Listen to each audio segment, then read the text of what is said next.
9.13 대책 이후에 연속 하락했지만 강남권 재건축발 상승세의 확산으로 인해서 다시 상승을 하고 있다. 이렇게 분석을 했어요, 정부에서는. 이 강남권 재건축발 상승세의 확산이란 말은 9.13 때 나왔고 8.2 때도 나왔고 우리나라 부동산 대책에는 다 나와요. 실질적으로 공급이 안 된다는 불안정한 얘기 때문에 신규 아파트들 5년차 미만 신규 아파트 상승세가 훨씬 더 빠르거든요. 다주택자들 규제는 전혀 없습니다. 1주택자는 대부분 다 보유세를 낼 거라고, 종합부동산세를 낼 거라고 생각 자체를 안 합니다.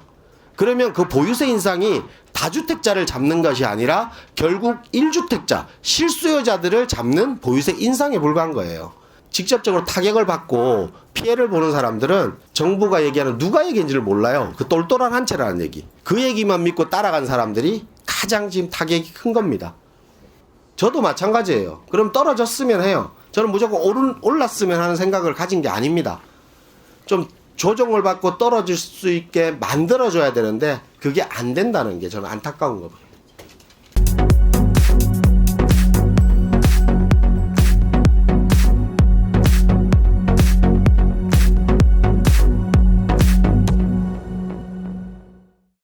월요일날 급작스럽게 대책이 나왔습니다. 대책 보고 어떤 생각들 가지셨어요? 그냥 뭐 이제 부동산 사면 안 될 거라는, 큰일 난다는 생각하셨어요? 아니면 어떤 생각을 가졌습니까? 저는 이거 대책 나오고 나서 제가 항상 세미나 때 얘기 드리죠. 지금 현 정부에서는 수요 억제 정책을 펴요. 지금 이 대책도 수요 억제 정책은 똑같습니다. 결국은 못 사게 하는 거잖아요. 우리가 작년에 9.13 대책, 우리 문재인 정부 이후에 대책이 18번 나왔지만 실질적인 대책은, 종합대책은 좀 3번째예요, 지금. 8.2 대책, 9.13 대책, 그리고 12.6 대책. 근데 지금 12월 16일 날 나온 대책은, 대책도 마찬가지고 그전 대책도 마찬가지고 결국은 수요를 억제하는 거예요. 못 사게 하는 거예요. 작년 9.13 대책 나왔을 때 우리가 신문이나 언론이나 뉴스에서 뭐라고 했냐면 공급 대책이 없는 반쪽 대책이라고 표현했거든요. 그러니까 다주택자를 잡는 규제책이었어요. 그러니까 다주택자들 보고 이제 집 사지 마세요라는 정책을 편 거예요. 근데 이번 정책은 다주택자를 집을 사지 마세요가 아니라 이제는 1주택자도 집을 사지 마세요라는 정책이에요. 저는 그걸 느꼈어요. 그러면 결국은 수요를 또 억제하는 정책입니다. 여기서 공급 대책은 또 나왔어요? 안 나왔습니다. 공급이라고 해봤자 3기 신도시를 조속히 진행하겠다. 그 조속히란 말은 우리 그 광역교통망 설명 제가 세미나 할 때도 말씀드렸어요. 조속히는 말 그대로 의미가 없습니다. 언젠지는 모르는 거잖아요. 날짜도 명시된 것도 아니고. 그리고 3기 신도시 뭐 조속히 공급한다라고 얘기하지만 지금 오늘 당장 시작을 해요. 오늘 당장 시작해도 5년 걸리는 거잖아요. 오늘 당장 시작해도. 현 정권은 2년 남았는데.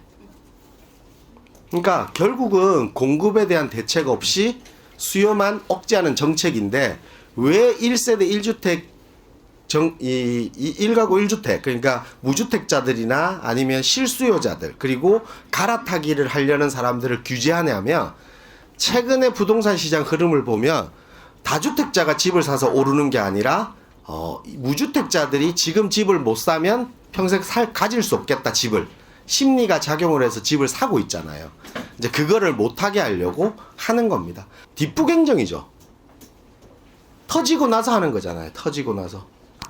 만약에 15억이 넘는 주택을 이거 이번에 14억짜리 상하 2차 28평 분양받으신 분들, 그럼 15억이 안 넘잖아요. 잔금 대출은 나중에 할 수 있잖아요. 잔금 대출을 하려고 봤는데 이제 시가대로 한다고 하니까 지금은 14억대 청약을 받았지만, 분양을 받았지만 지금 시세는 23억, 24억이잖아요. 그러면 대출 규제를 하겠다는 겁니다. 그러면 잔금 대출을 못 한다는 거잖아요. 실수요자도 분명히 있을 거예요. 제가 이 대책 나오고 나서 얘기한 게, 제가 아시는 변호사가 있어요. 영등포에서 전세 7억의 전세를 살아요. 그래서 이번에 상하에 했는데 당첨이 됐어요. 28평형이. 그리고 지금 힘들게 중도금 대출이 안 되니까 돈을 넣고 있습니다. 중도금을 직접 납부하고 있어요.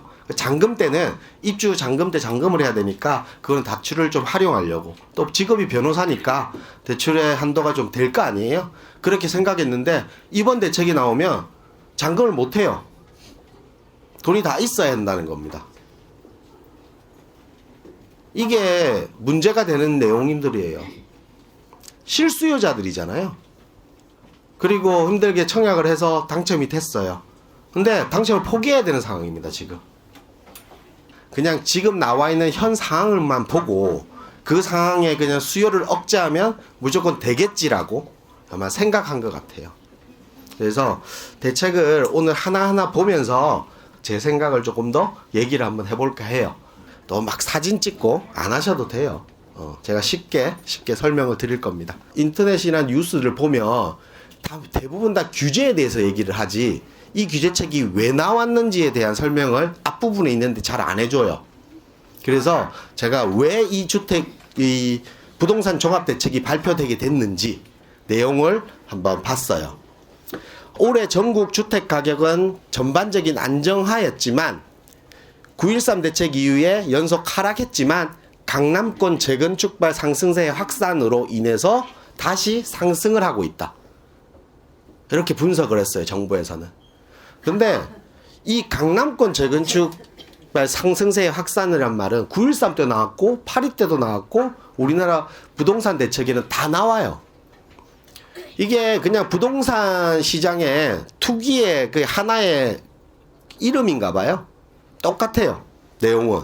근데 최근에 보면 정부가 또 잘못 알고 있는 게 강남권 재건축 아파트의 상승세도 있지만 실질적으로 공급이 안 된다는 불안정한 얘기 때문에 신규 아파트들 5년차 미만 신규 아파트 상승세가 훨씬 더 빠르거든요. 근데 강남 재건축 아파트에 대한 확산으로 인한 상승, 그리고 분양가 상한제 적용 지정으로 인해서 국제적 과열 현상을 발생하고 집값 상승 기대로 매수세 확대되고 갭 투자, 결국은 또 갭 투자에 대한 투기 수요가 유입되고 있다.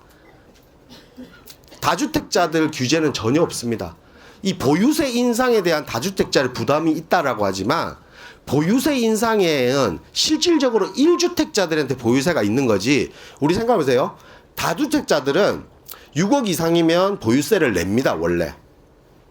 보유세를 다 낼 거라고 생각해요. 낸다고 생각하는 사람이 100만 원을 내든 사람이 200만 원을 낸다고 생각하는 것 뿐이에요. 근데 1주택자들은 보유세를 낸다고 생각을 안 하죠. 9억까지 보유세가 안 나오기 때문에. 그리고 1주택자는 대부분 다 보유세를 낼 거라고, 종합부동산세를 낼 거라고 생각 자체를 안 합니다. 근데 이제 보유세가 인생나면 1주택자가 보유세를 내는 거예요. 그러면 그 보유세 인상이 다주택자를 잡는 것이 아니라 결국 1주택자, 실수요자들을 잡는 보유세 인상에 불과한 거예요. 그러면 다주택자들이 단 하나의 혜택이 이 종합부동산 대책에 의해서 적용받는 게 있을 거라고 생각하시는 거예요. 그전 다주택자들은 기본적으로 우리 증여하나, 제가 저번 세미나에 그랬죠. 지금 강남권에서 제일 바쁜 사람이 세무사라고. 다들 증여하고 있잖아요. 증여하고 공동명의하고 다 대비를 했단 말이에요. 지금 이 대책이 직접적으로 타격을 받고 피해를 보는 사람들은 그 정부가 얘기하는 누가 얘기인지를 몰라요. 그 똘똘한 한 채라는 얘기. 그 얘기만 믿고 따라간 사람들이 가장 지금 타격이 큰 겁니다. 그래서 지금 보시면 저는 정부가 늦장 대응하는 거고 뒷북 행정을 하는 겁니다. 우리 늦장 대응, 이건 고질적인 문제죠. 정부의 문제예요. 미리 대비해서 하는 정책이 아니라 우리 윤창호법이나 여러 가지 지금 대한민국의 법들이 생기는 것들도 결론은 늦장 대응이잖아요. 우리 예전에 세월호도 마찬가지고 어디서 한번 터져야지만 우리가 대응을 하는 게 정부의 방법입니다. 그건 어쩔 수 없다라고 하지만 제가 그러죠. 실질적으로 우리가 종합부동산 대책을 낸다라고 하면 이런 식의 대책이 아니라 공급에 대한 대책, 그리고 다주택자들이 집을 팔 수 있는 기회를 주는 대책들, 이런 대책이 나와야 부동산 안정화가 되는 거예요. 시장에 매물이 없는데 시장이 안정화된다는 것은 그냥 사지만 않으면 된다는 생각은 어디서 나온 얘기인지 모르겠어요. 지금 오신 분들도 뭐 자식들이나 아니면 또 연세 있습니다. 손자들이 마트 가서 장난감 사달라고 하잖아요. 못 사게 한다고 그 친구들 사는 심리가 없어지는 게 아니에요. 그걸 안 사준다고 해서 그게 마음이 사고 싶은 마음이 사라진 거예요? 그냥 잠깐 억누르는 거잖아요. 다음번 마트 갔을 때 또 사줘야 돼요. 언젠가는 한 번은. 한 번은 사줘야 될 거 아니에요. 언젠가는. 근데 정부는 계속 못 사게 하는 거예요. 그러니까 현 정권에서만 못 사게 하는 심리를 자극해서 하면 된다라고 생각하는 것 같습니다. 앞으로는 이 정책들이 바뀌는 내용이 공급에 대한 대책이 나오기 전까지는 안정화에 들 수는 없습니다. 저는 이 대책이 나오고 결과적으로 말하면 당분간의 조정은 있을 겁니다. 왜냐? 우리 8.2 대책도 그랬고 9.13 대책 때도 그랬고 3, 4개월 정도의 관망세는 분명히 생겨요. 그 관망세가 생기고 이후부터는 못 사겠던, 그러니까 3, 4개월 동안 애들 데리고 마트를 한 번도 안 갈 수는 없잖아요. 한 번은 더 갈 거 아니에요. 그래서 그 부동산이란 것도 한 3, 4개월의 관망세는 분명히 생길 거예요. 그거 지나고 나면 또 부동산에 타겟들이 생기고 벌써부터 풍선효과가 생기는 지역들이 있죠. 9억 원 이하의 주택들. 벌써 풍선효과가 생기고 있습니다. 이 대책이 뭐 매머드급이다. 이거 대책 나오면 큰일 났다라고 얘기하시는 분들은 저는 잘못된 생각을 또 가지고 가는 거예요. 저는 부동산이 상승할 거라고 얘기하는 것도 아니에요. 저는 부동산이 상승할 걸 기대하지는 않아요. 부동산이 더 하락하고 떨어져야지만 결론적으로 우리가 투자할 수 있는 기회가 더 생기니까. 이제 여기 오신 분들은 어느 정도 내가 부동산이 좀 떨어지면 이제는 투자 기회를 잡아야지 라고 생각하시는 분도 있을 거란 말이에요.